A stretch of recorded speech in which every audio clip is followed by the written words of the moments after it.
আল্লাহ রাব্বুল আলামিন তো মানব জাতিকে সৃষ্টি করার আগ দিয়ে তিনি জিন জাতিকে সৃষ্টি করেছিলেন। কি করেছিলেন বলেন? জিন জাতিকে সৃষ্টি করেছিলেন। এই যে ইবলিস, এই ইবলিস একজন জিন। আল্লাহ রাব্বুল আলামিন পবিত্র কোরআন কারীমের ভিতরে কি সুন্দর করে জানাই দিয়েছিলেন যে ইবলিসকে আমি অর্থাৎ জিনের অন্তর্ভুক্ত ভিতরে তিনি কি করেছেন? সৃষ্টি করেছেন। এই জিন অর্থাৎ ইবলিস তিনি আল্লাহ তাআলাকে ইবাদত করতে এত ইবাদত করেছিলেন। এই ইবাদত করার কারণে আল্লাহ রাব্বুল আলামিন ফেরেশতাদের সাথে কি করেছিলেন? শুধু আগুন যেমন উপরে ওঠে, এই যেমন উপরে চললে নিচে পড়ে যায়। আমি তো আগুনের সৃষ্টি, আমি তো আগুনের তৈরি, সুতরাং আমি কেন বানাবো? অর্থাৎ কাদা মাটি দিয়ে সৃষ্টি করাকে কেন আমি চেষ্টা করব? এখন বলেন ভাই, কথার মাঝে অহংকার করে পাওয়া যায় কি যায় না? যায় না? এই যে অহংকার করেছিল ইবলিস, যদি তখনও সিজদা করার কারণে তখনও যদি আল্লাহর কাছে তাওবা করত, ইস্তেগফার করত, এখন বলেন তো আল্লাহ কবুল করত কি করত না? আল্লাহ তাআলা বলেন ওই দেখেন ইবলিস তখন অহংকার করার কারণে, সিজদা করার কারণে যখন ইবলিস কি করলো? অহংকার করলো। অহংকার করার কারণে কিন্তু কি হলো? ইবলিসে পরিণত হলো, শয়তানে পরিণত হলো।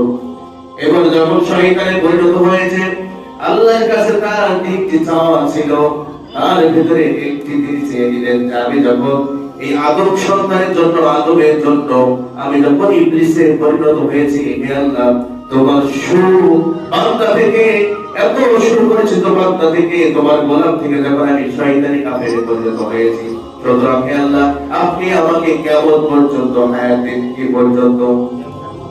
কিয়ামত পর্যন্ত। শয়তানের হায়াত আছে না নাই? হায়াত দিয়েছেন কে?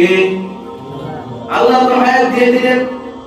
শুধু তাই নয়, তিনি আল্লাহর সাথে চ্যালেঞ্জ করে দিয়েছেন, আমি যে আদমের জন্য আজকে শয়তান হলাম, ইবলিসে পরিণত হলাম, জাহান্নামের বাসিন্দা হলাম, সুতরাং আল্লাহ আমি ওয়াদা করলাম, আমি আপনার সাথে চ্যালেঞ্জ করে দিলাম, কিয়ামত পর্যন্ত যত তোমার বান্দা যত দুনিয়াতে পাঠাইবা, আমি সকল বান্দাদেরকে পথভ্রষ্ট করে আমি জাহান্নামের দিকে নিয়ে যাব। কে বলেছিলেন? শয়তান। কার সাথে চ্যালেঞ্জ করেছিল? আল্লাহর সাথে। চিন্তা করেছেন? আমার আল্লাহ কি বললেন?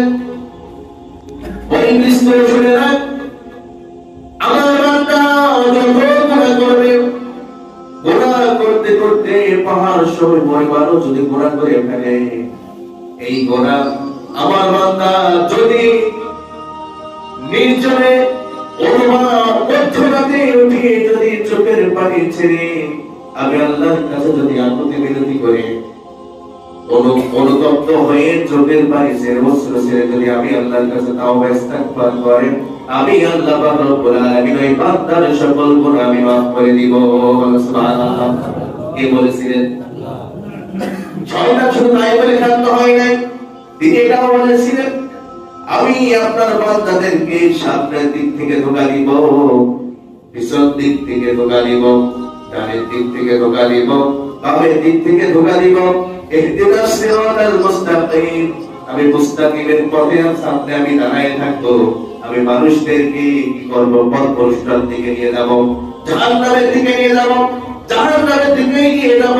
শুধু তাই নয়, তিনি এটাও বলেছিলেন যে আল্লাহ আপনি যে জান্নাত তৈরি করেছেন, সুতরাং আপনি জান্নাত যে বেশি তৈরি করেছেন, আপনি জাহান্নাম বেশি তৈরি করে রাখেন। সুতরাং আপনার বান্দাদেরকে কি করব? পথভ্রষ্ট করে, কাফের করে, নাস্তিক করে, মুনাফিক করে আমি জাহান্নামের দিকে নিয়ে যাব।